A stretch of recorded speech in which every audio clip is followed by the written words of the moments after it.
Mulai nggih Pak, dosen nggih. Nggih, monggo Bapak. Bismillahirrahmanirrahim. Assalamualaikum warahmatullahi wabarakatuh. Waalaikumsalam warahmatullahi wabarakatuh. Alhamdulillahirabbil alamin. Shalatu wassalamu ala asyrofil anbiya'i wal mursalin wa bihi nasta'inu ala umuri din. Wala rabbi sadri wa yassir amri wa hlul 'uqdatam min lisani yafqahu qawli. Yang terhormat Bapak Kepala Desa Bakuran, yang saya hormati Bapak dosen, Bapak dosen dari Teknik Geologi UGM Yogyakarta, Bapak Agus Ratno, yang saya hormati para anak UGM dari Adek Mutiara Selvina, yang saya hormati kepada staf perangkat desa pemerintahan Desa Bakuran, yang saya hormati kepada seluruh rekan-rekan anggota Destana Paksi Desa Bakuran dari segala unsur organisasinya, yang saya hormati kepada semua hadirin yang berbahagia. Pertama-tama saya panjatkan puja syukur kita kehadirat Allah Subhanahu wa Ta'ala, yang mana bahwasanya hanya atas limpahan rahmat Allah semata sehingga kita pada kesempatan siang hari ini bisa berkumpul, bersilaturahmi, bermusyawarah dalam forum yang berbahagia ini. Semoga acara kita pada siang hari ini bisa berjalan lancar sampai paripurna nanti. Amin ya rabbal alamin. Tidak lupa sertakan salawat salam kita kepada junjungan kita Nabi Muhammad sallallahu alaihi wasallam, yang mana kita harap rahmat serta hidayah besok yang mulia. Amin ya rabbal alamin. Bapak Ibu hadirin sekalian yang berbahagia, perkenalkan saya dalam kesempatan ini mewakili beliau Bapak Kepala Desa yang sedang ada tugas urgen pelayanan masyarakat di Desa Bakuran khususnya. Dengan berbangga hati saya bisa mewakili beliau pada kesempatan siang hari ini. Pertama-tama saya aturkan mohon maaf atas ketidakhadirannya beliau Bapak Kades pada kesempatan musyawarah kita siang hari ini. Untuk itu perkenalkan saya mewakili beliau. Sekali lagi saya ucapkan banyak terima kasih kepada seluruh anggota Destana Paksi Desa Bakuran yang telah hadir mengikuti musyawarah bersama. Semoga musyawarah kita pada kesempatan siang hari ini menjadikan kita tim Destana yang penuh wawasan dengan bertambahnya ilmu dan wawasan yang nanti disampaikan oleh beliau Bapak dosen yang sudah sangat mumpuninya dalam sosial kemasyarakatan di khususnya bidang penanggulangan bencana, khususnya tanggap bencana. Kami dari segenap relawan-relawan tim Destana Paksi Desa Bakuran mengucapkan banyak terima kasih atas kesempatan dan waktunya Bapak dosen untuk memusyawarahkan, memandu dan memberikan ilmu-ilmu yang belum kami dari Destana Paksi Bakuran ketahui. Dan sekali lagi saya banyak terima kasih atas kesempatan dan waktu Bapak dosen. Kami sebagai tim Destana Paksi Desa Bakuran merupakan anggota relawan yang telah dibentuk pada tahun berapa pembentukannya? Tahun 2020 yang sudah berjalan setahun ini, dan kami sebagai relawan tim Destana yang bernama Destana Paksi Desa Bakuran khususnya selama ini masih solid, selalu mengadakan pertemuan-pertemuan rutin di kalangan seluruh anggota tim Destana. Dengan mengadakan pertemuan-pertemuan rutin, sebagai tim Destana saling berbagi cerita masalah hal khususnya kebencanaan yang berpotensi dan yang terjadi di wilayah Desa Pakuran khususnya. Karena kami tim Desa Pakuran selama ini belum pernah berkompetensi di luar Pakuran karena Pernah di Karangbolong. pernah ya. Pernah diikut sertakan dalam Diklat di Pantai Karangbolong khususnya. Simulasi penanggulangan bencana tsunami di Pantai Karangbolong.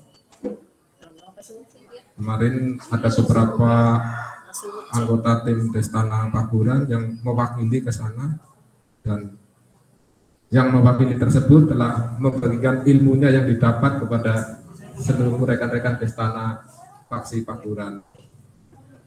Dan kami seluruh warga masyarakat Desa Pakuran sangat berbangga hati karena di Desa Pakuran telah ada tim siaga tanggap darurat Destana Paksi Desa Pakuran. Karena kami warga masyarakat Desa Pakuran khususnya sangat memahami keadaan fisik dan geografis desa kami yang terletak di pegunungan, di lereng-lereng bukit, yang mana kita masyarakat Pakuran sangat memahami akan resiko terjadinya bencana di desa kami, Desa Pakuran. Melihat dari situasi dan keadaan fisik desa kami, maka kami masyarakat Desa Pakuran sangat bergembira karena bila mana mudah-mudahan tidak sampai terjadi, andainya saja ada bencana di Desa Pakuran, sudah ada tim penanggulangan bencana yang sangat sigap. Semoga semuanya masyarakat dipercayakan kepada tim Destana Paksi Pakuran. Dan kami sebagai relawan tim Destana Paksi Pakuran ya sangat mengapresiasi kepercayaan warga masyarakat Desa Pakuran, dan sebagai tim relawan yang siap dibutuhkan setiap saat, kami tim relawan Destana Paksi Pakuran dengan secara berkala melakukan kontrol-kontrol atau pelatihan-pelatihan. Biasanya ada berkala waktu, ada 2 bulan sekali kami melakukan pertemuan rutin kelompok Destana Paksi, melakukan pelatihan-pelatihan kerja bagaimana ilmu-ilmu yang telah kami dapatkan dari instruktur-instruktur yang telah melatih kami pelajari, kami praktekkan di setiap pertemuan, biar bila mana suatu saat ada terjadi bencana, kami sebagai tim siaga yang dipercayakan masyarakat Desa Pakuran selalu siap siaga. Dan itu pun kami masih perlu sekali banyak ilmu tambahan yang belum, dan banyak sekali yang belum kami ketahui. Jadi pada kesempatan siang hari ini saya mohon tambahan ilmunya dan berbagi ilmunya kepada yang terhormat beliau Bapak dosen, agar memberikan kepada kami tim Destana Paksi Pakuran segala ilmu yang Bapak dosen ketahui, Bapak dosen memiliki, berbagilah kepada kami. Semoga kami sebagai tim relawan semakin banyak ilmu, semakin bermanfaat untuk sesama kemanusiaan, khususnya di Desa Pakuran. Bapak dosen yang saya hormati, sekali lagi saya ucapkan banyak terima kasih atas waktu dan jadwal panjenengan bisa bermusyawarah dengan kami tim Destana Paksi Pakuran. Kami mewakili Destana Paksi Pakuran mengucapkan banyak terima kasih. Selamat bermusyawarah dan kami siap mengikutinya sampai paripurna nanti.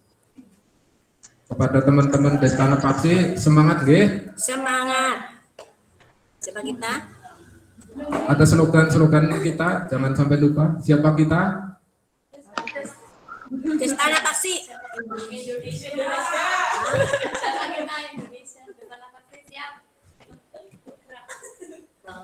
jangan dikurangi semangatnya, jangan dikurangi silaturahminya, sering-sering mengadakan pertemuan agar kita sebagai tim Destana Faksi Pakuran yang dipercayakan oleh seluruh warga masyarakat Desa Pakuran semakin solid, semakin mumpuni, semakin bertambah ilmu. Mari kita simak penjelasan dan berbagai ilmunya beliau Bapak dosen. Semoga musyawarah kita pada siang hari ini bisa berjalan lancar sampai paripurna, mendapatkan ilmu yang bermanfaat dan semakin bertambah amal ibadah kita. Allahumma amin. Mungkin demikian yang bisa saya sampaikan pada kesempatan siang hari ini. Kepada seluruh hadirin yang berbahagia, saya mohon maaf bila ada kekurangan hilaf kata saya. Untuk selanjutnya dilanjutkan oleh beliau-beliau Bapak Ibu narasumber, mungkin kami siap mengikutinya. Sekian dari saya. Assalamualaikum warahmatullahi wabarakatuh. Waalaikumsalam warahmatullahi wabarakatuh. Waalaikumsalam warahmatullahi wabarakatuh. Terima kasih Bapak Ketua BPD Desa Pakuran atas sambutannya. Selanjutnya kita masuk ke acara berikutnya, yaitu penyampaian materi mengenai langkah mitigasi bencana, khususnya pada area pemukiman dan pariwisata, yang akan disampaikan oleh Bapak Agus Hendratno, yaitu dosen dari Teknik Geologi UGM. Kepada Bapak Agus, waktu dan tempat kami persilahkan.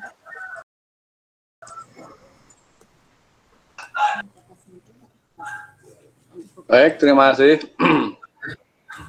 Assalamualaikum warahmatullahi wabarakatuh. Salam sejahtera untuk kita semua. Salam sehat. Salam tangguh bencana. Loh, kok nggak dijawab?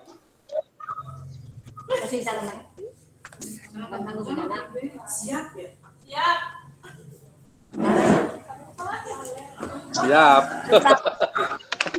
Baik. Apa PowerPoint saya bisa dilihat dari laptop atau layar di situ? Bisa lah. Bisa ya? Bisa. Baik. Kawan-kawan mahasiswa dan Bapak Ibu Destana Pakuran, ini suaranya kok mantul ya? Mantul ya? Teman-teman di aktivis Destana Pakuran, Destana Paksi, Kecamatan Buayan, Kebumen. Baik,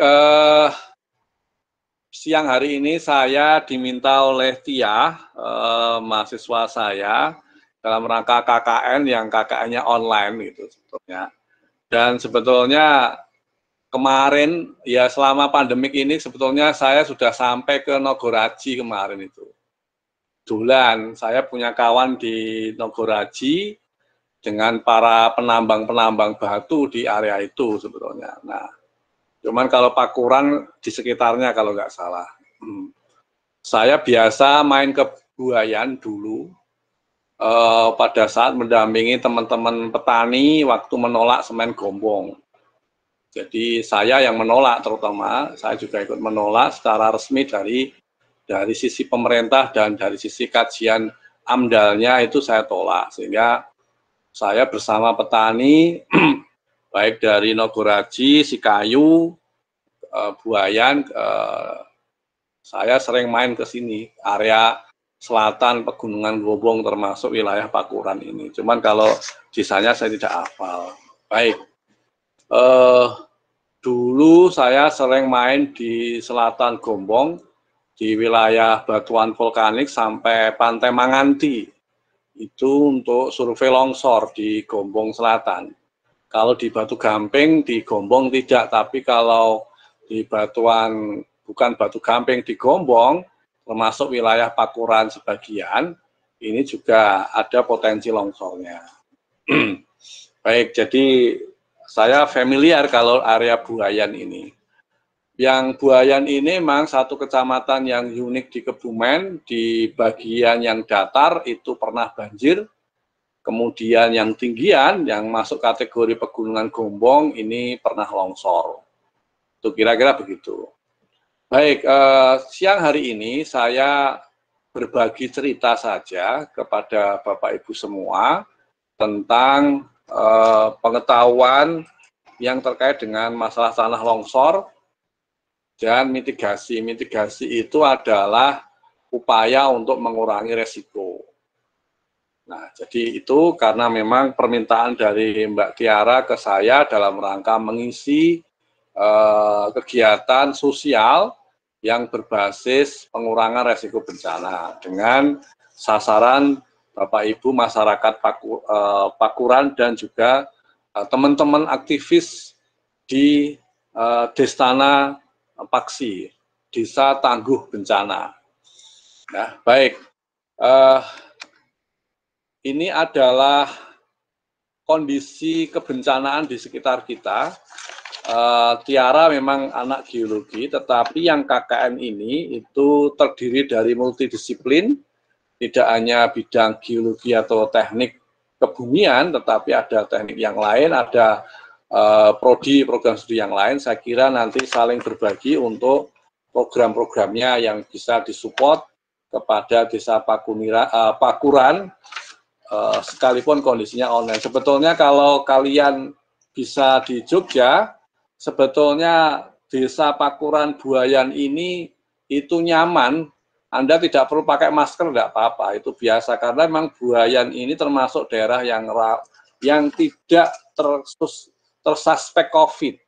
Jadi menurut saya relatif aman Buayan ini, karena Nogoraji, Buayan, sampai di daerah Cikayu itu menurut saya itu aman, jadi saya hafal sekali. Jadi petani-petani di sana, ibu-ibu tuh biasa gitu, tidak seperti di kota, agak lain yang di kota.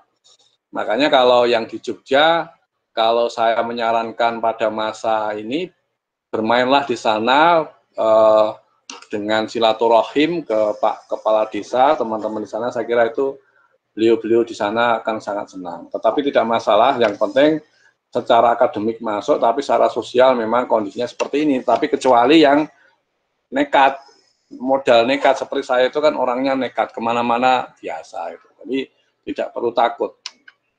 Baik, dari sisi pengetahuan kebencanaan yang berbasis geologi, maka di wilayah Indonesia dan Jawa Tengah khususnya itu peluangnya ada banyak. Jadi gempa pernah ada, tsunami juga bisa, gunung api ada, longsor, banjir bandang ada. Di Kebumen sendiri sebetulnya potensi kebencanaannya ada gempa bumi, ada tsunami, ada longsor dan banjir bandang. Kecuali gunung api, karena Kebumen tidak mempunyai gunung api.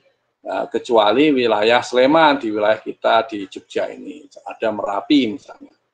Nah, proses alam kebumian tadi di dalam ilmu geologi kemudian saling beririsan dengan kehidupan manusia, dan irisannya itu mengakibatkan kerugian sosial dan ekonomi termasuk jiwa, itu yang kemudian disebut bencana. Nah, karena asalnya dari proses geologi, maka disebut bencana alam geologi. Nah, salah satu pentingnya Destana di dalam penguatan kapasitas masyarakat yang kemudian mempunyai kelompok desa tangguh bencana dan ada organisasi Destana adalah menguatkan kapasitas kawan-kawan dalam rangka menambah pengetahuan tentang aspek kebencanaan. Hari ini adalah aspek tentang kebencanaan tanah longsor secara detail. Artinya kalau itu ada, saya kira untuk mengurangi resiko panik, trauma, dan frustasi sebetulnya. Karena informasinya maksimal. Jadi misalnya kayak Buayan itu misalnya ada gempa, perlu tsunami enggak gitu misalnya, ada gempa, bisa longsor tidak? Bisa. Jadi artinya untuk daerah tinggian misalnya seperti itu. Jadi ini juga harus kita pahami. Jadi kontennya adalah mengurangi kepanikan, trauma, dan frustasi. Itu menjadi tanggung jawab bersama, termasuk kawan-kawan Destana di dalam acara-acara kesosial kemasyarakatan, misalnya dalam rangka tahlilan, PKK, dasawisma, kumpulan misalnya, atau yasinan misalnya, itu bisa menjadi ajang untuk menyampaikan hal-hal yang bersifat pengetahuan secara singkat sebelum aspek acara yang utama. Biasanya begitu kalau konten pengurangan resiko berbasis masyarakat. Lah, masyarakatnya itu adalah aktivis-aktivis desa tangguh bencana. Baik, dari sisi pengetahuan, Bapak Ibu, gerakan tanah sama longsoran itu beda. Jadi di dalam ilmu kebencanaan itu kita menggunakan nomenklatur gerakan tanah. Jadi gerakan menurunin lereng oleh massa tanah dan batuan dan atau. Jadi ada tanah dan atau batuan. Ya, kemudian terganggu sehingga tanah dan batuan atau tanah saja itu longsor ke bawah secara gravitasi. Nah, kalau tipikalnya longsor itu bagian. Jadi longsoran itu bagian daripada gerakan tanah. Ya, hanya memang dia mempunyai bidang gelincir relatif melengkung atau lurus. Ya, masanya bisa massa batu, bisa tanah, bisa campuran. Nah, Pakuniran atau Gombong perbukitan Gombong Selatan bagian timur, ya termasuk desa Pakuniran ini, Pakuran, kok Pakuniran? Pakuran nah, itu kategori materialnya adalah ada tanah pelapukan dari batuan-batuan andesit yang warnanya coklat itu juga bisa losor ke bawah, retak ke bawah, kemudian longsor. Nah, beberapa itu pernah terjadi tapi tidak di Pakuran, di selatannya. Nah, kalau di daerah yang batu gamping, batu kapur yang dulu mau diambil untuk semen, di daerah Sikayu, Nogoraji itu hal yang lain. Batu kapur memang jarang terjadi longsor. Tapi dia mampu meresapkan air kalau hujan, sehingga daerah-daerah sekitar Gombong bagian, perbukitan Gombong bagian timur, seperti mata air Banyumuda dan sebagainya itu banyak sekali mata air yang dikonsumsi oleh masyarakat untuk kepentingan pertanian terutama. Nah, ini yang menjadi penting. Nah, kalau dalam ilmu ini tidak perlu saya detailkan, intinya bahwa longsoran bagian dari gerakan tanah itu banyak variasinya. Itu biarlah itu untuk pelajaran anak-anak geologi saja.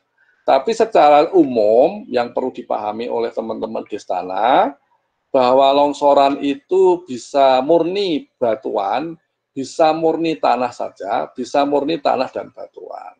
Bisa campuran antara akar-akar pohon yang ikut mereteli, ya, dia runtuh ke bawah, itu juga bisa.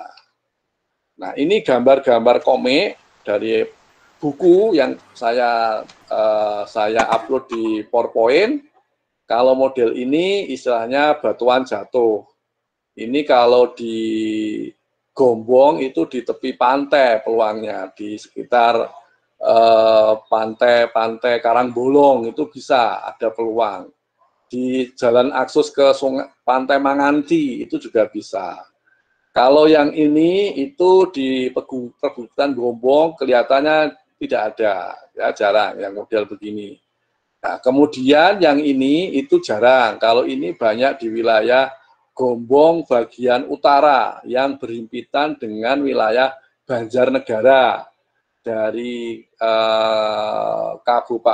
Kebumen wilayah Karangsambung, Sadang, nah itu terus sampai ke Banjarnegara, itu ada yang model begini.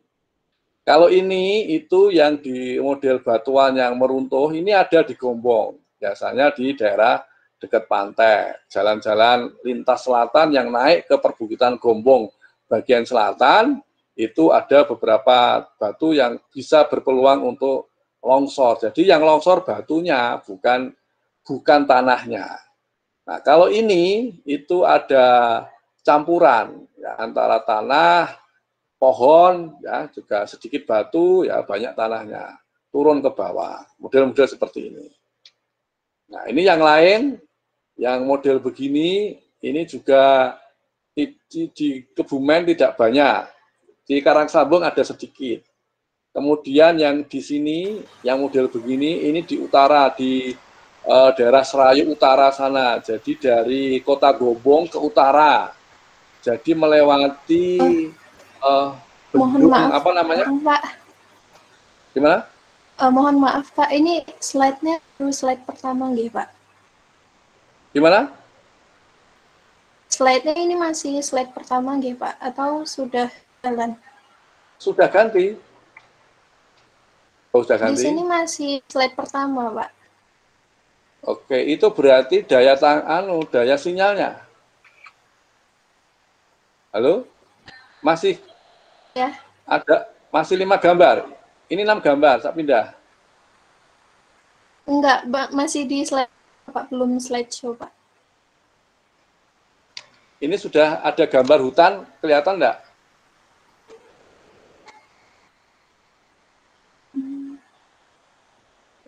Di tempat Bapak sudah slide berapa nggih, Pak? Sudah. Sudah slide gambar hutan. Oh iya, Ya, jalan, Pak. Sudah jalan. sudah. Sudah. Oke, baik. Ya, saya lanjutkan. Ya. Langsung pada gambar contoh saja. Jadi ini model hutan yang tanahnya pernah longsor. Ya. Jangan dikira hutan tidak boleh longsor. Boleh. Nanti saya tunjukkan di Banjarnegara. Ya, jadi kalau Bapak Ibu perhatikan, ini yang barusan ditengok 2 orang ini pernah longsor pelan-pelan, tapi longsornya pelan. Ini pada hutan. Ini tanahnya, ini turun ini tanahnya ini. Ya, kemudian ya direkayasa sedikit, tapi ini tidak menyelesaikan masalah. Ini memang rapuh tanahnya. Nah, ini model gini. Jadi ini hutan pinus milik perhutani, tapi bisa longsor. Nah, mungkin karena pinusnya sudah terlanjur ditebang, terus dibikin tanaman pisang, jadi tidak menguatkan. Jadi tanaman pisang itu tidak menguatkan tanah pada daerah yang miring. Nah, gitu. Jadi memang harus ada tanaman keras, baru sekitarnya boleh tanaman pisang. Kalau cuma tanaman pisang semua, jagung semua, ketela semua, pada lahan yang miring dan tanahnya gembur, itu sebenarnya tidak sehat untuk lerengnya. Nah, ini nanti di Persani, di Pakuran seperti apa. Harus ada tanaman keras, ini namanya. Nah, ini gambar ini bisa dilihat, saya sudah pindah gambar.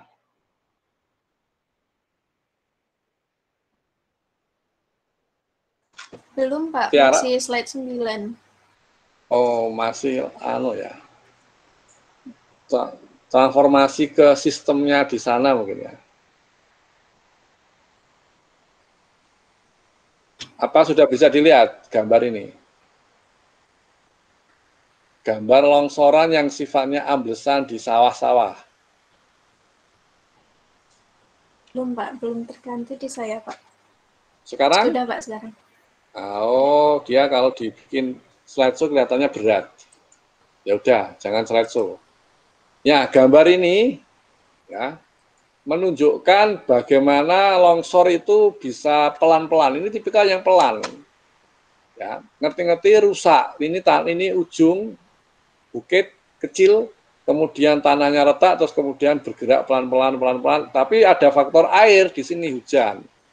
Maka 2 rumah ini kemudian di belakangnya tertutup oleh lumpur. Nah, kalau kita lihat kebetulan nggak ada batunya, tapi sebetulnya lahannya sudah terasiring ini, sudah bagus. Tapi bisa jadi memang tanahnya berpenyakit yang mudah untuk jalan-jalan, sehingga kena air dia cuer, encer gitu. Pengenceran itulah yang mengakibatkan tanahnya bergerak, labil kalau dalam bahasa Jawanya begitu. Nah, sehingga seperti ini. Ini juga model longsor yang lain. Nah, ini adalah model longsor yang batu. Jadi kalau ini tanah padas, ini batunya nempel. Nah, nempel kemudian cuil, kemudian longsor. Nah, ini jadi yang turun batunya. Nah, ini namanya rock slide. Jadi kalau di Kebumen Selatan, Gombong Selatan, yang model ini tidak ada. Model begini, ini modelnya di daerah Banjarnegara. Ya, model Banjarnegara ada, model begini. Yang untuk Gombong tidak ada yang model begini. Nah, baik, saya lanjutkan. Nah, ini yang longsornya besar. Ini gunungnya, bukitnya harus gede dulu. Ini kecil-kecil, lihat orangnya. Ini di Jawa model seperti ini belum ada yang seluar biasa ini. Banjarnegara itu tidak sewah ini. Nanti saya tunjukkan contoh yang paling heboh di Banjarnegara. Kalau ini di Sulawesi, kalau kita lihat longsor tanahnya tidak ada batu, semua tanah berwarna merah. Ya, terus mengubur area kampung di bawahnya ini.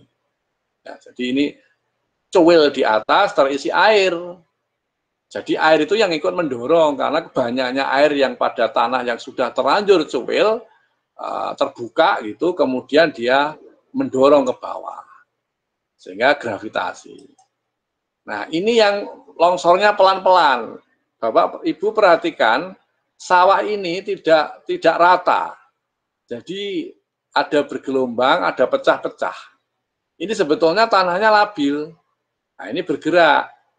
Seharusnya kalau dia bagus seperti ini, tanggulnya, galeng-galengnya. Tapi kalau ini tidak, jadi ini kayak melaku gitu ya.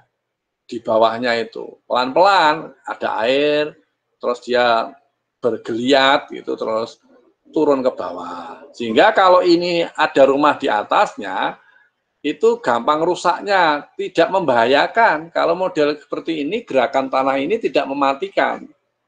Dia hanya merusak konstruksi pondasi. Tapi kalau ini bisa menguruk, jadi menimbun rumah, terkubur. Nah, kalau materialnya besar. Kalau ini tidak, ini slow, pelan-pelan.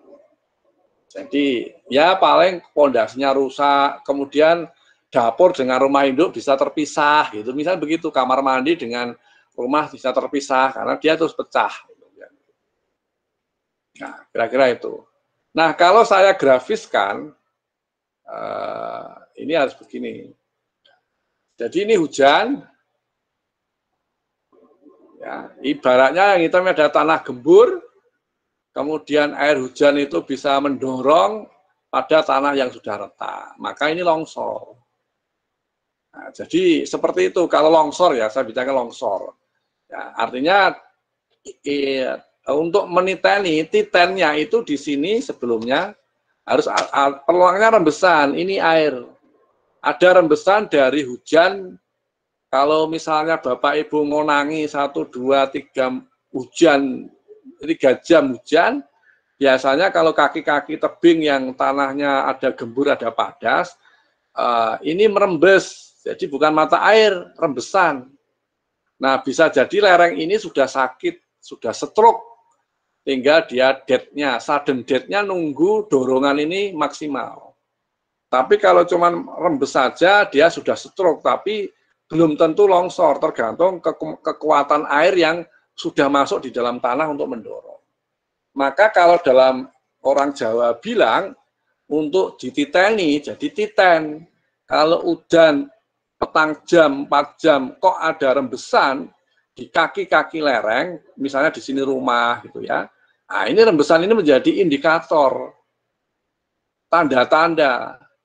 Jadi Bapak Ibu jika menemui di pakuran, di belakang rumah, di samping rumah, yang rumahnya kebetulan di daerah tinggian, yang dulunya memotong kaki-kaki bukit, ya, maka kalau sudah ada rembesan kayak gitu, warnanya coklat, kayak kapi coklat itu, susu coklat itu.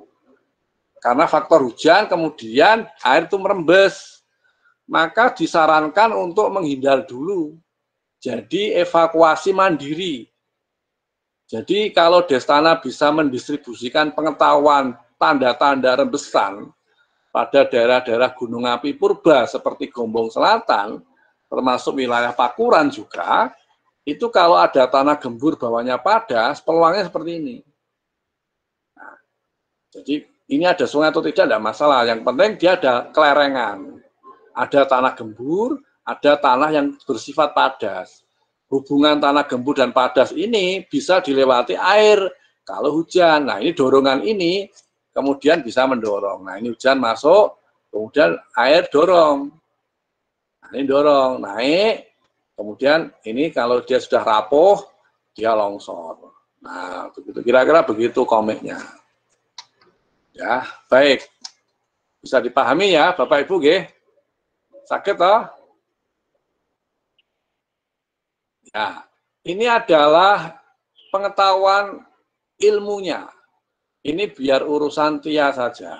Jadi di dalam ilmu longsor atau gerakan tanah itu ada faktor yang ngontrol, itu ibaratnya yang originalnya dari sononya.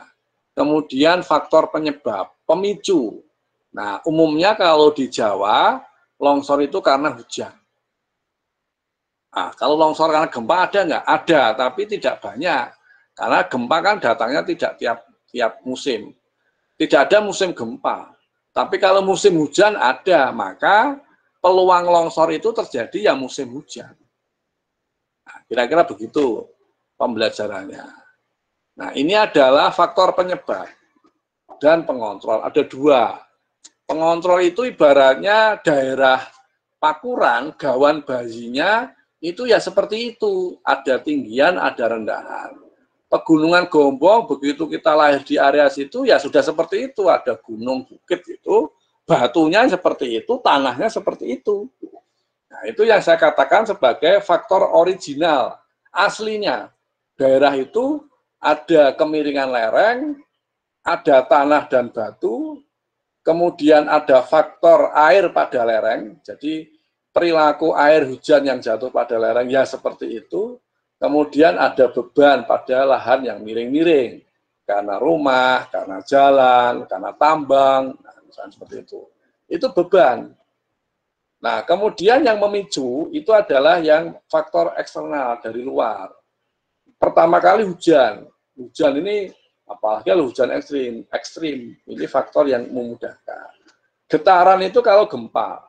Kalau di Jawa yang pernah ada longsor gempa, contohnya di Sleman.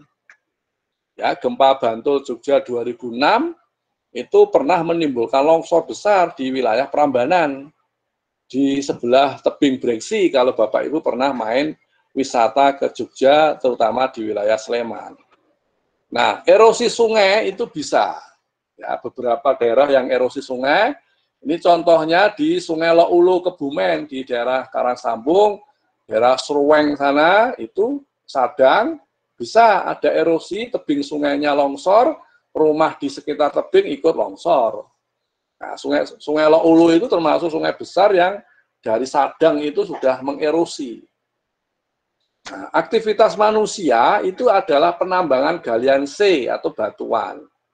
Ya, di daerah Pakuran, Nogoraji, atau mungkin di Pegunungan Gombong, yang bukan batu kapur, yang bukan di daerah Sikayu, agak ke selatan, ya itu banyak penggalian batu andesit dan tanah uruk untuk konsumsi urugan, ya untuk proyek-proyek bangunan itu banyak. Nah, kalau dia nambangnya tidak bagus, apalagi tidak berizin, maka pemerintah nggak bisa ngawasi, itu bisa longsor, ya tegak-tegak itu. Nah, kira-kira begitu. Nah, ciri-ciri daerah itu akan bergerak. Jadi ini contohnya, nanti kira-kira di Pakuran ada enggak? Tebing curam, ada batuannya terpotong-potong. Atau tebing curam, ada bongkah-bongkah batu, dan tanah yang mudah lepas. Nah, tebing tersusun massa tanah dan batuan yang mudah lepas. Ini kalau bahasa Kebumen, tanah gembur. Ya. Kemudian bukitnya gundul, itu juga bisa. Sekarang bukit yang lebar juga bisa. Tanahnya gembur, ini tanah-tanah semua gembur. Jadi memang kalau ciri khas tanah gembur itu gampang. Jadi kalau hujan ada tanah miring, sedikit tanamannya, sedikit vegetasinya, ya. Kemudian hujannya deras, bawahnya langsung ada air yang mengalir, warnanya coklat. Jadi erosinya kencang sekali. Jadi erosi itu partikel-partikel tanah lepas bersama faktor hujan, kemudian dia mengalir semaunya. Tergantung di sekitar itu ada lereng atau tidak. Terus batuannya miring. Nah, kira-kira itu cirinya. Nah, ini ada enggak di Pakuran? Kalau saya lihat itu ada. Awal bergerak. Nah, ini ada rembesan air. Nah, tadi muncul retakan lengkung. Retakan pada bangunan atau jalan. Jalan rusak, pecah. Di kaki tebing itu juga indikasi untuk longsor. Nah, apa yang harus dilakukan? Nah, kalau Destana mau gotong royong, saya sarankan kalau ada kejadian longsor di Pakuran, itu jangan sekali-kali melakukan penolongan korban longsor atau meminggirkan tanah-tanah longsor di jalan di saat masih ada gerimisnya. Jadi biarkan gerimis itu selesai, baru kita kerja bakti membersihkan tanah longsor di tepian jalan atau di rumah yang terlanjur kurugan longsor. Nah, jadi jangan sampai kita sedang kerja bakti membersihkan tanah longsor di jalanan, tapi gerimis, ngerti-ngerti, tanah longsor yang di atas belum selesai, longsor lagi, sing kerja bakti, kurugan tanah longsor, korban jiwa. Itu juga berkali-kali BPBD sudah sering mengkampanyekan itu, dan saya kira BPBD sudah terlatih.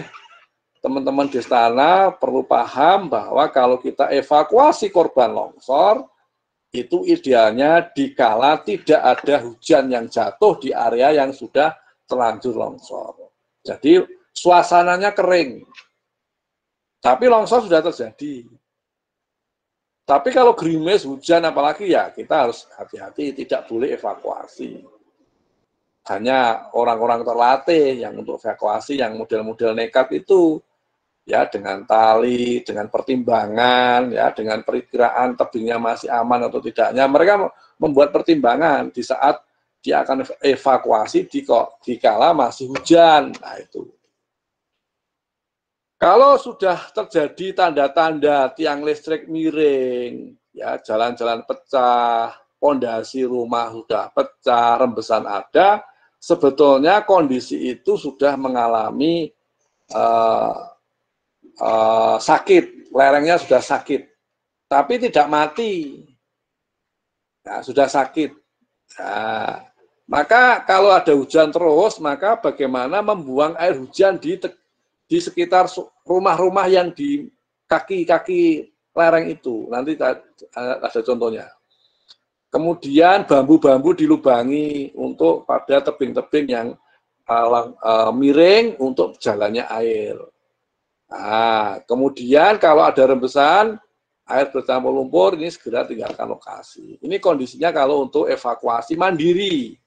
Jadi kesadaran untuk menghindar itu berdasarkan pengetahuan yang diambil untuk menghindar sendiri.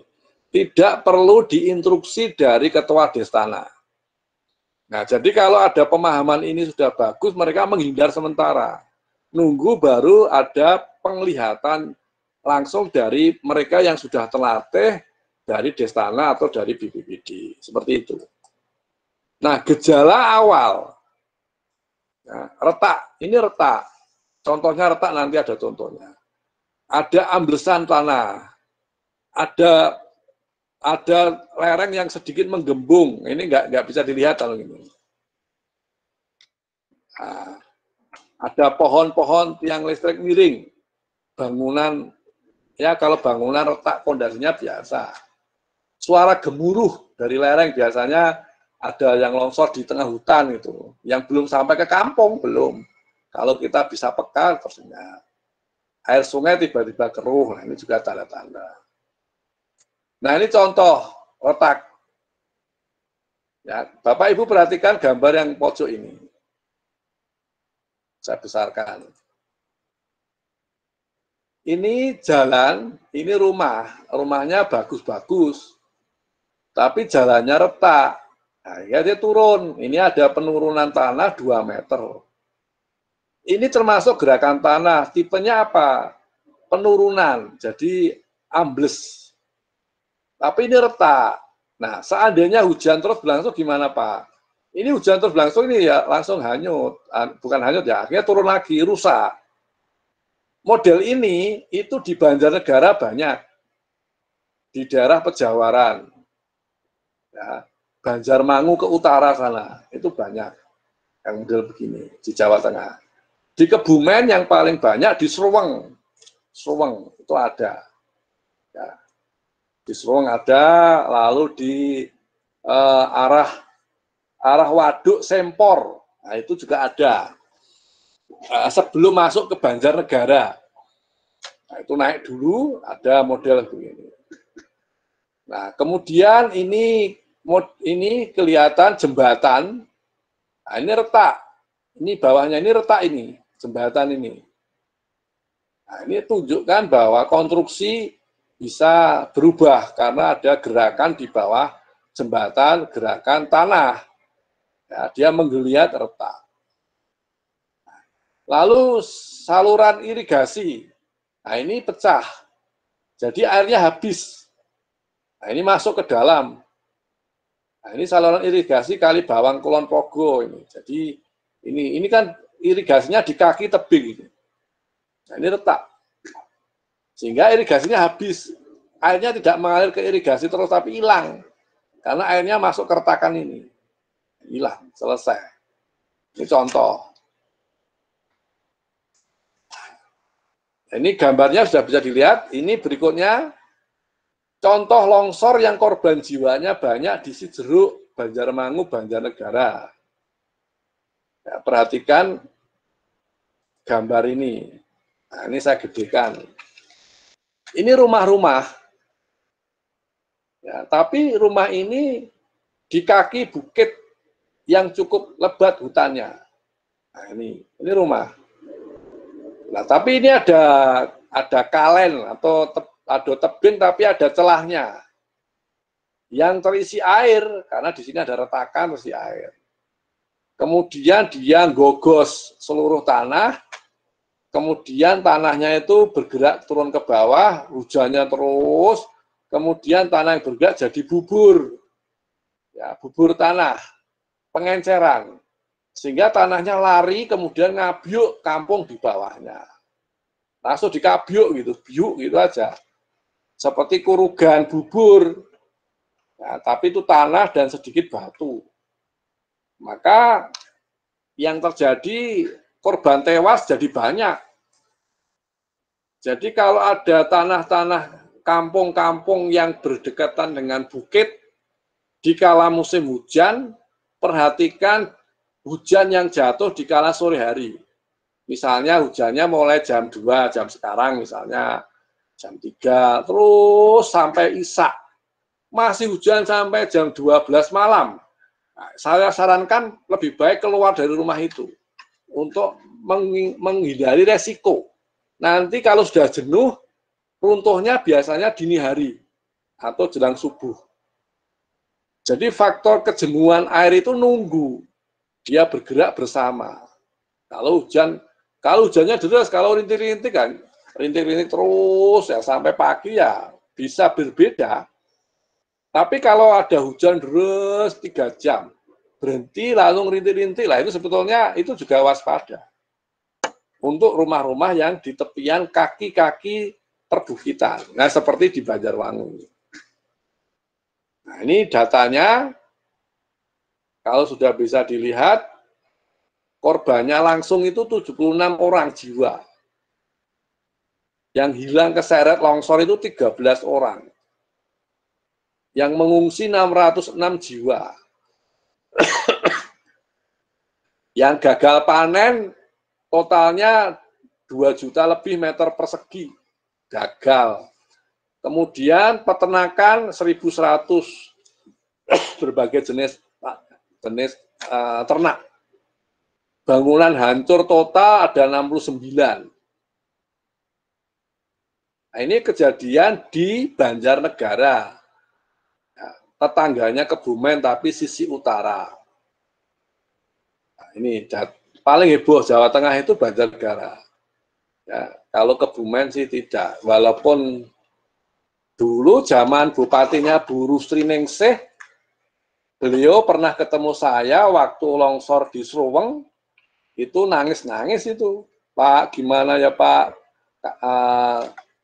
nasihati warga saya, mesake carane ngatasi longsor gimana. Awal, jadi Bu Rusri Ningsih waktu menjabat Bupati Kebumen. Saat itu, ya, saya sudah berinteraksi dengan beliau pada saat beliau tentang longsoran ini di wilayah Kebumen. Terutama yang khas dulu adalah Sruweng dan Karangsambung yang paling terkenal pada saat itu, dan daerah Sempor sana. Nah, ini adalah gambar nyata dari pengetahuan yang bersifat teknis. Saya tunjukkan bagaimana hutan yang lebat itu bisa mengakibatkan longsor. Jadi bukan salah hutannya, tapi jangan sampai bahwa yang longsor itu hutan gundul saja, tidak. Bahwa sekarang hutan-hutan yang lebat bisa longsor, bisa. Jadi faktornya tidak hanya hujan dan hutan, tetapi di bawahnya hutan ini ada tanah batuan yang apa? Mudah retak atau tidak. Nah, ini menjadi peluang untuk terjadinya longsor. Nah, contoh yang nyata itu Banjarmangu. Bapak Ibu bisa lihat hutan ini tidak ada yang gundul karena ini hutan alam. Tapi di tepian hutan ini adalah kampung warga karena memang ini hak milik. Kalau ini sudah hutan milik negara. Nah, kalau sudah longsor, itu bekasnya seperti ini. Nah, ini jalan air ini. Ini kalau gelontor, bahaya. Ya, media ini. Nah, ini yang terkubur. Nah, terkubur. Nah, ini daerah puncak Banjarmangu. Bapak Ibu kalau bersempatan main ke Banjarnegara, dari kota Banjarnegara tembus ke arah Batur, ke Dieng, nanti akan lewat namanya daerah Banjarmangu. Pasti ketemu area ini. Ya, daerah ini gunungnya terkenal khas. Pejawaran, ya, kemudian Pakuniran, nah, ini kan Pakuran, ya, Pakuniran. Ya, sampai di Kali Bening, tembus turun sampai ke wilayah Pekalongan. Nah, itu pasti ketemu area ini. Nah, ini hutannya lebar. Nah, kalau saya detailkan, nah ini contoh. Jadi ini hutannya nggak ada yang gundul, bagus, rapi. Tetapi padasnya itu retak-retak. Lah ini setelah tersingkap. Artinya di sini yang kita pelajari adalah kehati-hatian punya rumah di tepi tebing-tebing walaupun hutannya lebat. Tapi rumah itu, kampung itu berada di kaki tebing. Maka pemahaman tentang air rembesan tadi menjadi penting secara kesadaran masyarakat pada umumnya. Tidak harus ahli sebetulnya, sehingga nanti teman-teman Destana dengan pengetahuan ini secara titen, kalau di Pakuran ada kampung-kampung atau RT atau beberapa rumah terpisah-pisah, tapi di bawah tebing, nah itu menjadi pelajaran untuk kita memberikan pemahaman yang baik, ya, tidak menakuti tetapi memberikan pelajaran. Toh potensi longsor itu terjadi karena hujan. Jadi kalau tidak hujan tidak apa-apa. Kalau ada hujan ya mengungsi sementara. Cara niki NU nunut urip sedilok ke tetangganya yang ramah, yang aman dari kemiringan. Nah, misalnya seperti itu. Nah, ini gambar peta, ini urusan peta-peta, urusannya Mbak Tia ini. Saya kira ini penting, tapi kaitannya dengan area Pakuran. Ya. Sebetulnya Pakuran itu kalau Tia untuk KKN bisa jadikan pemetaan daerah yang rawan longsor. Tapi kamu harus masuk ke area ini, tidak bisa online, harus secara fisik. Kamu harus lihat asli Pakuran itu sendiri. Ya, itu bisa mempelajari area ini dari kategori longsornya kayak apa. Nah, ini daerah ini, yang merah-merah ini kampung ini, bekas longsoran. Nah, ini gambar-gambar masa lalu. Ya, baik. Ini kalau dimodelkan, ya ini longsor, kemudian turun ke bawah. Ini adalah ilmu grafisnya. Ya. Nah, ini foto-foto saja, saya tunjukkan. Beberapa hari setelah longsor, kami datang ke sana menghasilkan gambar-gambar seperti ini. Ini hutan lebat, ini ada lembah huruf V, gitu kan. Ini adalah rempah-rempah hasil hancuran rumah-rumah yang korban longsor.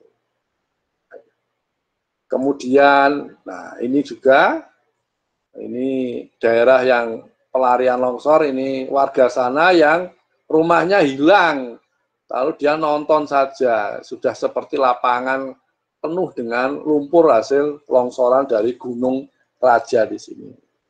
Ini adalah gambar retak. Perhatikan, Retakan seperti ini sampai membuat beda tinggi. Nah, ini jalannya jadi ambles kira-kira 20 cm.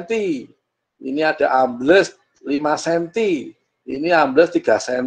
Ini ambles itu. Nah, seperti ini. Ini juga kalau dalam konteks bina marga, proyek-proyek jalan, jadi kasihan kalau menghadapi jalan-jalan seperti ini.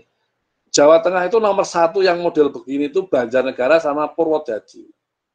Ongkos untuk memelihara jalan itu luar biasa tingginya karena kondisi alamnya memang tidak begitu baik. Ya kalau diintervensi dengan teknologi mahalnya minta ampun, bisa tapi mahal. Ya itulah urusan pemerintah itu. Nah ini adalah contoh longsor dan banjir bandang. Kalau di Pakuran, Gombong tidak ada. Tapi sebagai pengetahuan kita, longsor di gunung itu bisa mengakibatkan banjir bandang di hilir. Nah, kalau misal di gunung, contoh di Kebumen sih tidak ada yang signifikan. Kalau toh itu ada, sebetulnya potensi itu ada di Loulo. Tapi Loulo itu kalau longsornya gede di Sadang, Karangsambung, sampai kota Kebumen itu lembahnya Loulo itu dalam sekali. Jadi agak susah. Model-model ini ada di Jawa Timur banyak. Karena Jawa Timur beberapa kota itu dekat dengan sungai-sungai besar yang berhulu di puncak-puncak gunung. Ini adalah pondok pesantren, ini sebelah kanan, yang dihampiri banjir bandang dan longsor, batunya masuk. Batunya, tanahnya silaturahim ke pondok pesantren. Lantai 1, habis. Ini di tepi sungai. Nah pertanyaannya, waktu kehantam banjir bandang dan longsor ini, pondok pesantren ini sudah kosong, nggak ada santri dan guru ngajinya. Nah ini mau saya cerita untuk pemahaman kearifan lokal. Jadi kiai sepuh yang ada di sini, itu sudah hidup lama, hidup di tepian sungai di Jember. Jadi kalau daerah hulu gunungnya itu hujan, biasanya sungai ini ada keruhnya. Keruh. Nah, pada saat siang hari itu si kiai yang sepuh tadi melihat air itu keruh, tapi ada kerikil-kerikil yang ikut bergerak. Jadi deres, kita deres. Tapi belum banjir, tapi deres. Tapi wilayah yang kena korban banjir bandang ini tidak kena hujan. Ya, daerah masih di atas sana. Lalu instruksinya kiai tadi, segera menginstruksikan seluruh santri dan guru ngaji dan keluarga para guru ngaji itu untuk menghindar. Jadi evakuasi, dia berduyun-duyun dari jam 3 sore sampai jam 4:30. 1,5 jam dia mengosongkan ini. Nah warga-warga itu pada bingung, loh, Pak Yai sama gurunya kemana? Ngungsi, loh ngungsi tidak ada apa-apa kok ngungsi, ya udah. Jadi berdasarkan pengalaman Pak Kiai tadi, kemudian dia menjauh dari sungai ke rumah masing-masing atau ke pondok yang lain yang dianggap untuk menampung santri-santri dan guru ngaji. Jadi kosong. Begitu jelang maghrib, tiba-tiba air bah datang. Yang keras, batu-batu bergerak, batu seukuran Yaris, seukuran Innova itu bisa turun ke bawah. Kemudian mampir ke pondok dan rumah-rumah sekitarnya dan habis dihantam. Nah, selamatlah. Jadi pondok ini dengan ratusan santri selamat dari kearifan lokal seorang kiai melihat fenomena alam. Nah, saya berharap bahwa teman-teman Destana Paksi bisa melihat fenomena alam ketika hujan jatuh di wilayah pegunungan atau perbukitan Gombong yang masuk Pakuran. Nah, itu intinya kalau ada rembesan-rembesan situ itu minimal warga-warga yang rumahnya masih di bawah tebingan-tebingan di perbukitan di Pakuran itu bisa menghindar sementara. Nah, ini gambar. Ini adalah mahasiswa saya dulu. Ini saya lupa namanya. Begitu banjir bandang longsor di Jember, tim UGM turun ke lapangan untuk membantu mempelajari karakter Nah, si kawan ini, murid saya ini kerja di KPK sekarang, di Kementerian Keuangan, terus kemudian pindah KPK. Jadi ada anak geologi kerja di KPK, bagian penyidikan kasus-kasus yang berbasis sektor pertambangan, tapi yang bermain angka-angka yang tidak tepat. Nah ini, jadi dia staf di sana. Ya, jadi pengetahuan geologi untuk dia tahu praktek-praktek tambang migas yang keliru juga tahu, yang tidak sesuai dengan aturan main, sehingga diduga memberikan peluang penyalahgunaan anggaran untuk dikorupsi. Jadi ini itu makanya geologi bisa kerja di KPK, bisa kalau mau, tapi resikonya juga besar. Nah ini adalah tinggian banjir bandang yang kena korban ini, rumah-rumah ini. Perhatikan temboknya, tinggian, ini depannya sungai ini. Kalau kita perhatikan banjir itu sudah melompati jalan, tepian, kemudian rumah itu setinggi ini. Ya, kira-kira sudah 2 meteran, ya, tingginya ini. Artinya ini tiang rumahnya terhantam batu, ini lumpurnya masih tersisa. Jadi banjir ini besar.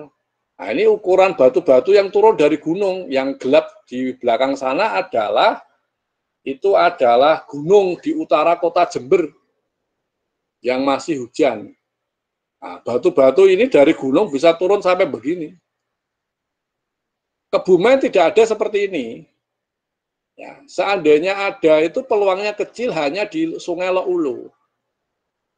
Tapi ada sungai di sebelah timur Pegunungan Gombong di daerah Buayan itu tidak mempunyai pola seperti ini, agak lain, sungainya agak lain, ya karena dia tidak berhulu pada gunung api. Nah ini Jember iya.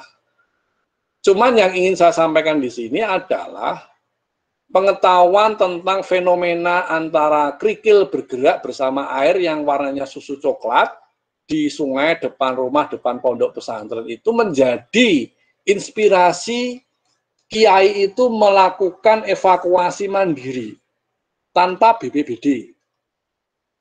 Nah ini penting, kalau konteksnya itu bahwa bangsa kita mempunyai kearifan lokal yang banyak dalam melihat perilaku alam, itu saya kira akan lebih baik. Jadi dalam rangka mitigasi, kira-kira begitu. Nah ini adalah utaranya. Setelah selesai, ini kita potret di utara Jember ada apa, kita potret. Nah ini, ternyata longsornya kecil-kecil. Nah ini adalah penduduk yang rumahnya sudah rusak, terus dia kembali ke rumahnya, lihat halaman depan rumah tergerus oleh sungai dan rumah-rumah ini rusak, dan ini tinggalnya nonton. Jadi wisata bencana. Kira-kira begitu. Kebanyakan kita itu nonton kalau ada bencana. Nah ini antisipasi bencana gerakan tanah sebelum terjadi. Nah ini. Jadi kenalilah lereng di Pakuran. Nah kalau ada aturan perbaiki drainase di kaki-kaki lereng Pakuran itu perlu diatur dengan baik. Kemudian perbaikan lereng kalau yang terlalu miring itu juga bisa dengan penguatan tanaman keras atau penghijauan atau pengukur curah hujan secara sederhana bisa. Kemudian daerah miring kalau bisa tidak untuk kolam, ya, kemudian digali untuk dan sebagainya atau menabang pohon secara sembarangan. Ini perlu dihindari. Nah kalau saat terjadi, nah ini daerah bencana segera ditutup pada saat hujan, sehingga tidak menimbulkan banyak kerugian akumulatif. Jadi kalau ada bencana longsor, kok masih gerimis, kok ditonton, itu nggak boleh. Itu justru malah resikonya besar kalau tiba-tiba hujan lagi, longsor lagi. Jadi kalau ada bencana, ya sudah longsor, ya biarkan longsor, karena memang nasi sudah jadi bubur. Nah penontonnya itu harapannya kalau tidak berkepentingan, ya jangan melihat.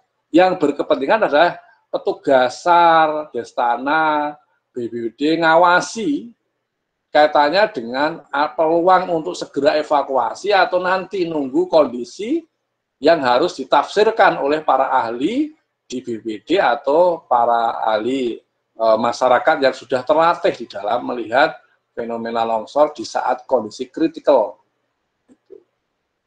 Dan seterusnya, setelah terjadi bencana baru kita perbaikan fungsi gotong royong, fungsi masyarakat, fungsi pemerintah, ya, fungsi perusahaan-perusahaan untuk membantu ini. Kira-kira begitu. Nah, ini adalah poster, ya poster biasanya. Kalau gambar-gambar ini biasanya paling mudah dikenalkan oleh warga, juga anak-anak didik di sekolah SD. Saya kira Tiara bisa mengadop ini untuk model sosialisasi yang berbasis pembelajaran jarak jauh.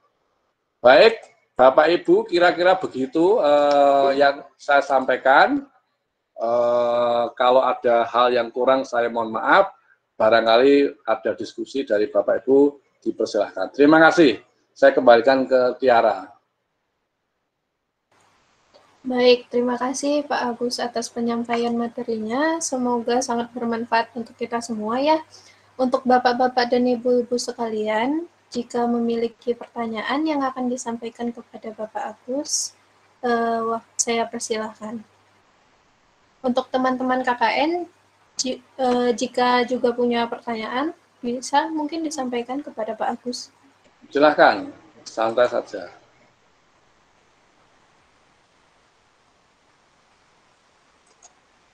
Mungkin sambil menunggu pertanyaan, saya dulu nih Pak yang nanya. Boleh nggak Pak?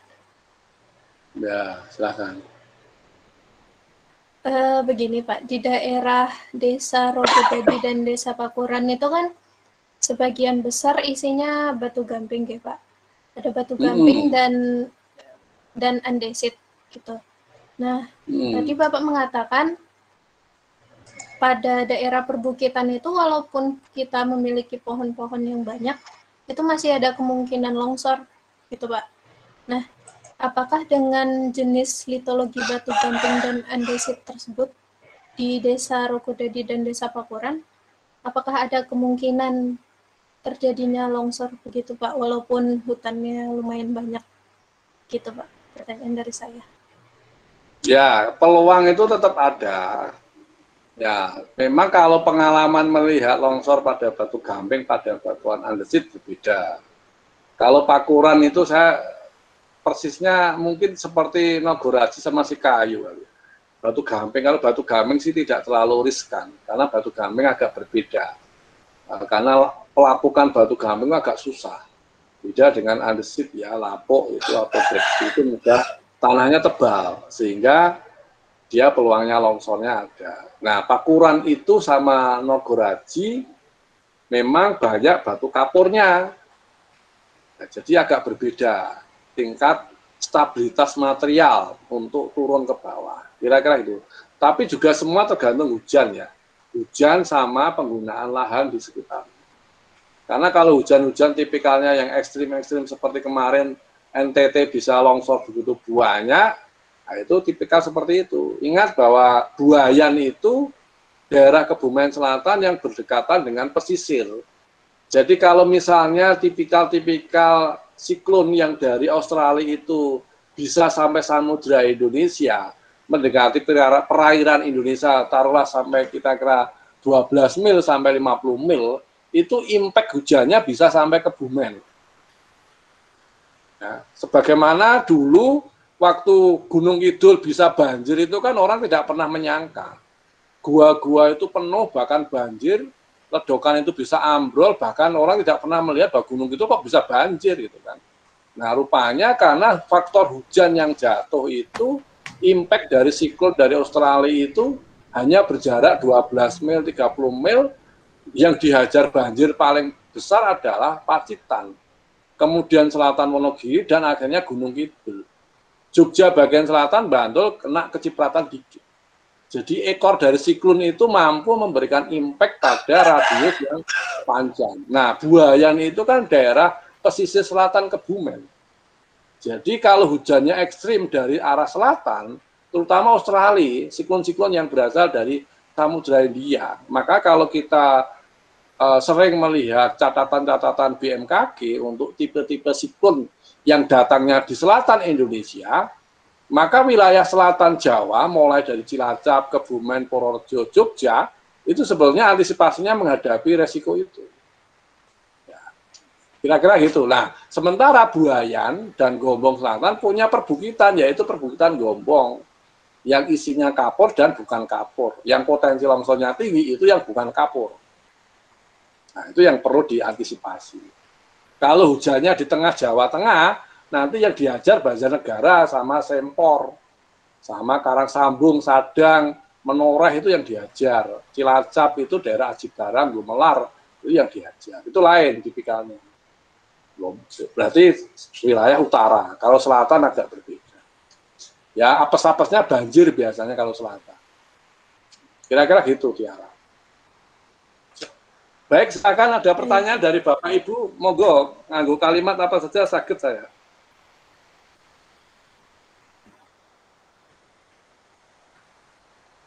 Halo? Ya, silakan. Monggo kepada Bapak Ibu apabila ada pertanyaan. Dengan senang hati bisa saya berbagi pengetahuan. Silakan. Ibu-ibu dari Dharma Wanita, Dasawisma, PKK maupun Destana yang hadir di ruang ini. Monggo kalau ada pertanyaan silahkan. Atau dari Bapak Ibu perangkat desa yang hadir, barangkali ada yang bisa didiskusikan atau ditanyakan.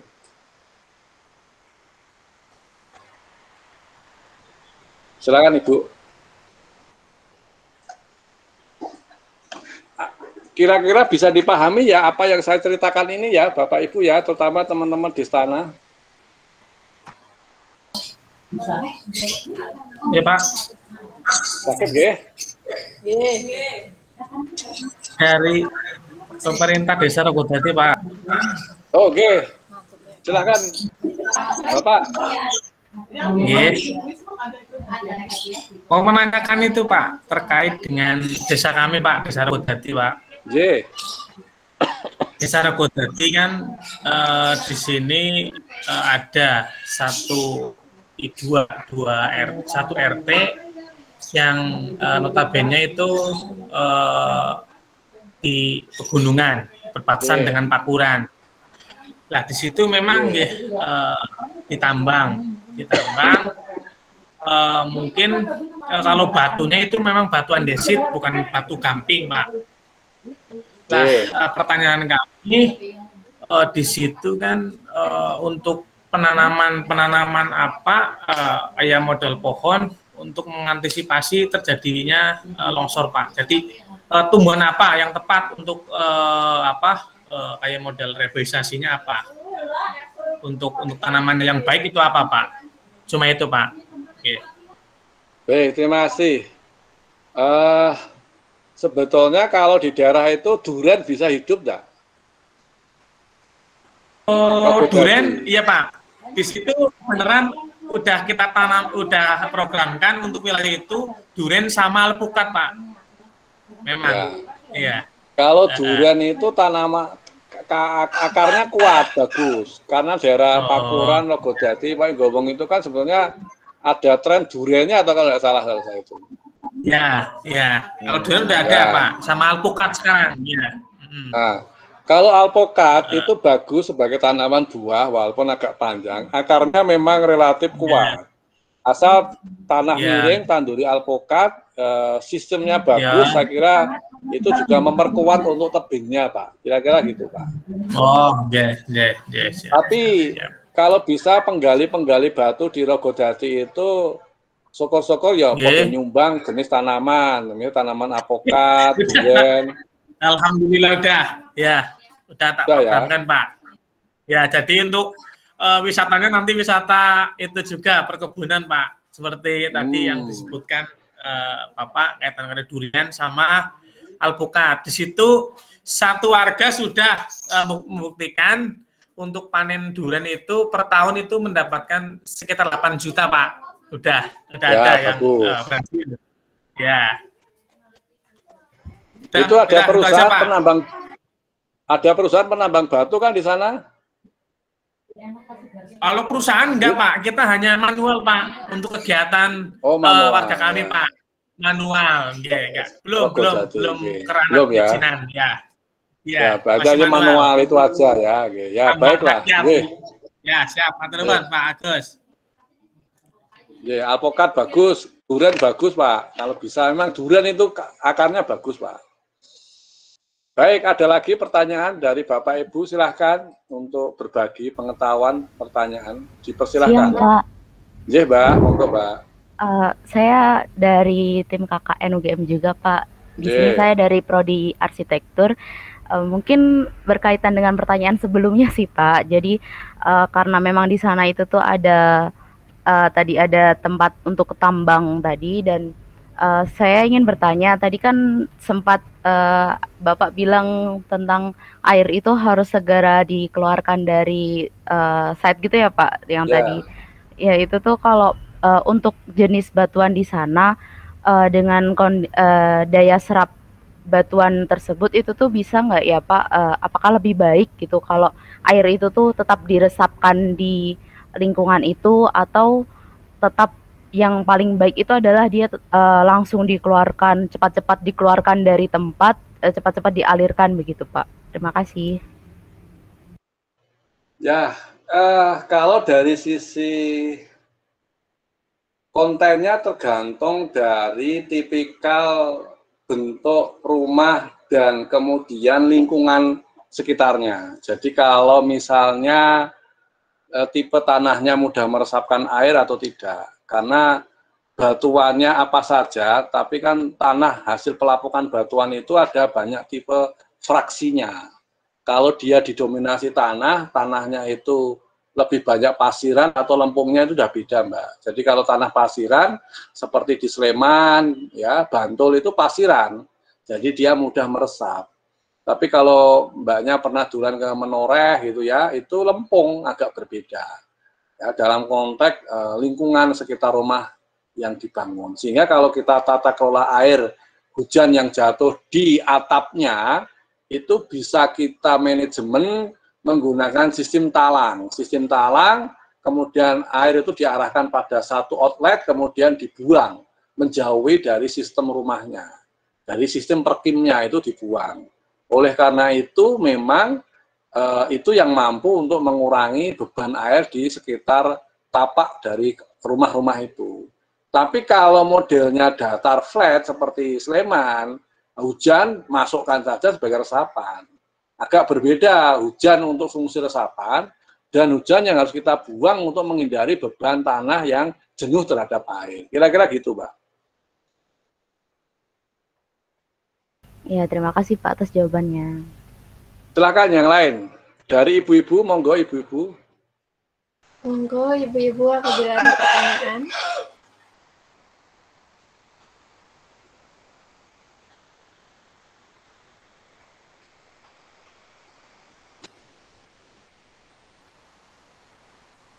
Silahkan, halo. Gimana, sudah cukup kira-kira? Mbak Tia, kalau memang sudah kira-kira secara konten bisa dipahami dengan baik, ya saya kira apa yang saya sampaikan barangkali untuk beliau-beliau Bapak Ibu dianggap cukup, ya cukup mungkin.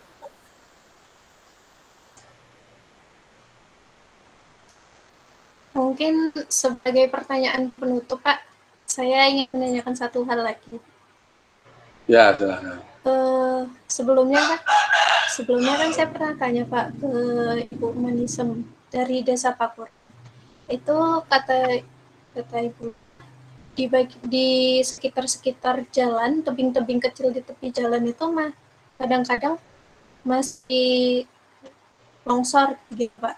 Nah, langkah apa sih Pak yang paling mudah untuk dilakukan di tebing tepi jalan tersebut supaya tidak longsor lagi gitu Pak? Pertama, saya tidak melihat jenis tanamannya. Jadi bisa jadi area tebing-tebing tepian jalan kampung di Pakuran, Regojadi ya. Kalau misalnya ada jalan desa, jalan gang-gang masuk ke RT tertentu itu pengupasan untuk akses jalan kan memang harus dibikin cut, jadi dipotong. Itu hal yang wajar. di daerah tinggian. Nah, cuman kalau motongnya bagus, tanahnya padas nggak apa-apa. Cuman kalau berhadapan dengan tanah gembur, tapi masih miring dan peluangnya bisa ditanami, segera ditanami. Karena penanaman dengan tanaman yang kuat seperti duren, alpukat itu kan dia mengikat. Nangka misalnya, nangka itu kan juga bagus. Tapi kalau dipaksa ditanami jagung, pisang, itu kan dia tidak mengikat. Kalau Anda lihat pisang, jagung, itu kan sebetulnya dia tipis yang diambil akar-akarnya. Tidak sampai batuan padasnya. Sehingga pengikatan tanah itu lemah kalau dia miring. Kalau miring, ya, tinggal hujan yang jatuh di area sana itu langsung berhadapan dengan tanah atau dia tertahan dengan daun-daun yang lebat. Sementara kalau daun-daun yang lebat itu mampu menahan jumlah titik hujan jatuh. Nah, ini beda dengan Banjarmangu tadi, hutannya lebat, tapi dia longsornya kan di celah, di lembah. Dan di lembah ini biasanya akumulasi air, ada tutupan lahannya atau tidak, akumulasi air larinya ke lembah. Nah, lembah ini sudah retak atau belum, nah ini problemnya di lembah. Nah, jadi kalau konteksnya lereng di jalan, ya sebetulnya tergantung penataan lahan-lahan di tebing-tebing jalan, masih ada area terbuka yang peluang untuk ditanami tanaman keras atau di pembiaran. Nah, pembiaran ini kadang-kadang mampu hujan sedikit, tanahnya melerek. Kalau dalam bahasa ilmiah namanya soil slip. Jadi soil yang terkelupas. Jadi soil slip. Jadi soil kecil-kecil terkelupas. Dia hanya turun sekitar setengah meter, 1 meter gitu aja. Nah, itu lepas-lepas. Itu biasa di daerah-daerah jalan pegunungan. Kalau Bapak Ibu main ke pegunungan, tebing-tebing itu kadang-kadang masih ada tanah geriwil gitu ya. Itu namanya soil slip. Jadi terkelupas kecil-kecil. Nah, itu kalau besar jadi longsor. Nah, kira-kira gitu. Oke, Baik, Tiara. terima kasih, Pak. Oke, Pak. Terima kasih, Pak, atas jawabannya. Ya, baik. Ada lagi dari Bapak Ibu Destana, sumonggo kalau ada. Kalau tidak, gimana Ibu? Silakan Ibu. Tadi mau ada ngendiko Ibu. Jalanan di pinggir-pinggirnya itu bahu jalannya gampang longsor kalau hujan. Tapi kan nggak bisa ditanamin pohon, Pak. Soalnya di bawah jaringan listrik yang udah ada aja ditebangin gitu, gimana solusinya? Oh, Ini harus pakai sender. Sudah ada tiang listrik ya? Iya. Terutama kan di jalur Lesem yang lewat itu sih. Yang lewat jalur selatan itu ya, Bu? Bukan. Yang di desa. Di dalam desa ya? Iya kan, di atasnya ada jaringan Tiang-tiang listrik ya, Ibu ya? Iya. Oke. Sebetulnya begini, Bu. Kalau kontennya ada tiang listrik, dan itu peluangnya longsor, justru saya khawatir kalau tiang listriknya ikut longsor sebetulnya. Iya, sebetulnya kalau tiang listrik sudah miring, misalnya Ibu melihat miring, sebetulnya solusinya ada beberapa hal. Pertama, BPBD sama PLN perlu duduk bersama, sama perangkat desa di desa jalur di mana tiang listrik itu membahayakan, sementara areanya dekat longsor misalnya. Itu saya kira penyelesaiannya ke arah sana kira-kira itu. Itu saran saya, Ibu. Ya sering itu tiang listrik pada roboh. Miring. Roboh malah. Malah roboh, nah itu. Jadi ya, kalau musim hujan. Problem itu perlu dari sisi konstruksinya. Maka pemborong-pemborong tiang listrik menjadi kunci untuk supaya dipahamkan tentang materi ini, tentang konstruksi tiang listrik dari BPBD kepada PLN dan pemborongnya. Kira-kira itu masukan saya. Tapi perangkat desa barangkali tidak sampai ke sana dalam sisi tupoksinya, tetapi BPBD atau Destana bisa membuat catatan tertulis kepada BPBD Kebumen. Kebumen bisa menindaklanjuti jika ada pemborong-pemborong untuk membenahi tiang listrik lewat PLN Kebumen. Kira-kira gitu, Ibu. Terima kasih. Terima kasih, Pak, atas penjelasannya. Baik, saya kembalikan ke Tiara, silahkan. Baik, jika sudah tidak ada lagi pertanyaan dari Bapak, Ibu, dan teman-teman KKN sekalian, selanjutnya adalah sesi perahan sertifikat, nggih, Pak, yang akan mungkin akan diserahkan oleh perwakilan dari Desa Rogodadi, nggih, Pak, kepada Pak Kades, Pak Paijo. Waktu dan tempat kami persilakan. Sebentar saya akan share screen sertifikatnya terlebih dahulu. Di-unmute dulu, Pak. Ini di-unmute dulu, Pak. Untuk penyerahan apa, Mbak? Sertifikat. Okay. Sebenarnya itu Kades Pakuran, sebenarnya itu ranahnya, bukan Rogodadi. Ya. Agak apa-apa Tiara, nggak perlu formal-formalan Tiara. Ini kan sebenarnya kegiatan sosial.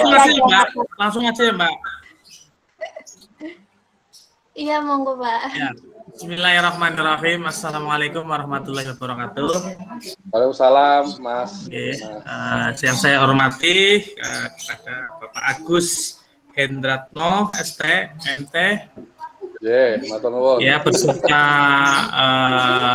pemerintah desa dari Pakuran dan anggota dari KKN UGM untuk Pokja dari Desa Rogodadi dan Pakuran terutama. Pertama-tama marilah kita panjatkan puja dan puji syukur kehadirat Allah Subhanahu wa taala yang mana pada kesempatan sore hari ini kita bisa melaksanakan Google Meet tentang sosialisasi tanggap bencana pada area wisata dan pemukiman. Mudah-mudahan semua yang sudah Zoom meeting tadi berjalan dengan lancar, tidak ada suatu halangan apapun. Amin Allahumma. Amin. Salawat serta salam kita aturkan kepada junjungan kita Nabi Agung Muhammad Sallallahu Alaihi Wasallam yang kita tunggu-tunggu syafaatnya dan pertolongannya besok di Yaumul Qiyamah. Amin Allahumma. Yang pertama, saya selaku saking pemerintah Desa Rogodadi mengucapkan banyak terima kasih, terutama untuk KKN UGM yang sudah melaksanakan KKN di desa kami dan Desa Pakuran. Mudah-mudahan semua yang melaksanakan KKN di desa kami dan Desa Pakuran dapat berjalan dengan lancar dan dapat menjadikan manfaat bagi warga desa kami. Ya. Dan selanjutnya mengenai tadi sosialisasi tanggap bencana, terima kasih sekali Bapak Agus yang sudah memberikan beberapa materi. Alhamdulillah, mudah-mudahan dapat bermanfaat khususnya bagi desa kami dan Desa Pakuran. Dan di sini kami selaku pemerintah Desa Rogodadi sebenarnya tidak bisa memberikan sesuatu apa-apa, Pak. Hanya memberikan menerima kasih yang sebesar-besarnya. Mudah-mudahan amal baik Bapak Agus dapat diterima oleh Allah Subhanahu wa taala. Amin Allahumma. Dan selanjutnya mungkin berkaitan dengan sertifikat, mungkin itu dari anak-anak UGM, Pak, bukan dari kami, Pak. Iya. Oke, sugeng sonten Pak Kades Pakuran, nggih. Sugeng sonten, nggih. Niki Pak Kades Pakuran sudah hadir, Pak. Nggih, matur nuwun Pak Kades. Mungkin sertifikat itu bukan kami, Pak, yang memberikan, tapi bukan memberikan yang mengasih, tapi anak-anak UGM yang punya inisiatif. Mudah-mudahan bisa bermanfaat untuk Bapak Agus Hendranto STMT. Nggih. Mudah-mudahan dapat bermanfaat, Pak. Nggih. Oke, mungkin dari kami, Pak, hanya itu yang bisa kami sampaikan. Terima kasih sekali materinya tadi. Mudah-mudahan bisa bermanfaat bagi kami dan khususnya warga desa kami dan Desa Pakuran. Akhiran, billahi taufiq wal hidayah. Assalamualaikum warahmatullahi wabarakatuh. Waalaikumsalam warahmatullahi wabarakatuh. Itu Mbak Pakuran ada sedikit menyampaikan sepatah kata itu, Pak. Dipersilakan. Iya, monggo.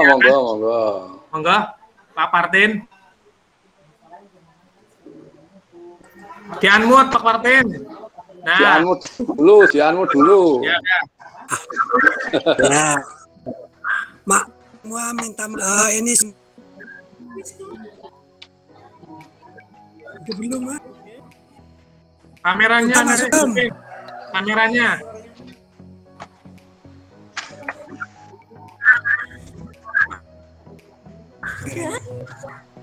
Ya. Aktif. Ini dikeluarkan dulu, Tiara. Ini stop sharing dikeluarkan ya. Sertifikatnya dikeluarkan dulu, Tiara. Iya Pak. Sertifikatnya ya dilakukan dulu. Nah, udah. Silakan Pak Lurah. Pak Kades.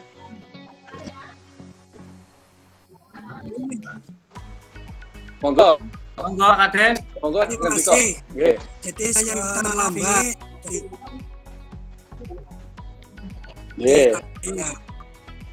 Salam.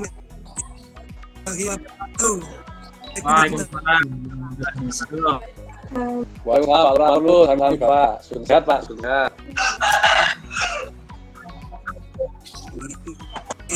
Silakan Tiara.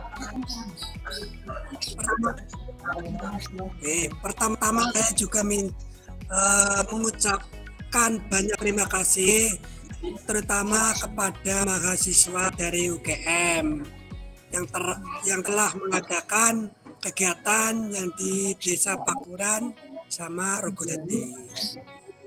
Jadi harapan saya semoga kegiatan itu bisa bermanfaat bagi warga masyarakat Desa Pakuran.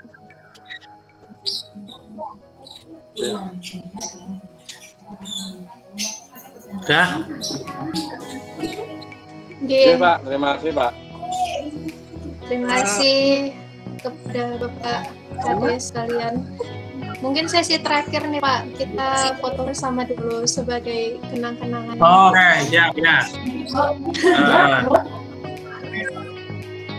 Ya, teman-teman KKN boleh dihidupkan kameranya sebentar ya. Siap, ya.